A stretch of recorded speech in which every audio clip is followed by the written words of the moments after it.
নতুন সরকারের যাত্রার শুরুতে ব্যতিক্রমী সিদ্ধান্ত নিল বাংলাদেশ জাতীয়তাবাদী দল বিএনপি। দলটির কোনো সংসদ সদস্য এমপি ডিউটি ফ্রি শুল্কমুক্ত গাড়ি কিংবা সরকারি বরাদ্দের কোনো প্লট গ্রহণ করবে না, এমন সিদ্ধান্ত গৃহীত হয়েছে। মঙ্গলবার নতুন সরকারের সংসদীয় দলের প্রথম সভায় এ সিদ্ধান্ত হয়। বিষয়টি নিশ্চিত করেছেন বিএনপির মিডিয়া সেলের সদস্য শাহরুল কবির খান।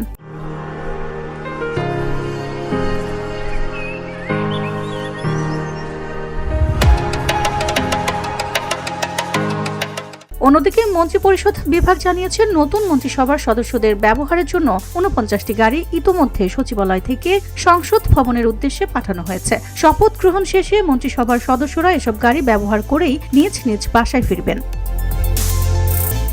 সংসদ সদস্যরা যেহেতু বর্তমানে সংসদ ভবনে অবস্থান করছেন, তাই এবছর নতুন মন্ত্রিসভার সদস্যদের আনতে বাসায় আলাদা করে গাড়ি পাঠানো হবে না, সরাসরি সংসদ ভবনে পৌঁছে দেওয়া হচ্ছে ৪৯টি গাড়ি। এ তথ্য জানিয়েছে মন্ত্রিপরিষদ বিভাগ। VOD Bangla news desk.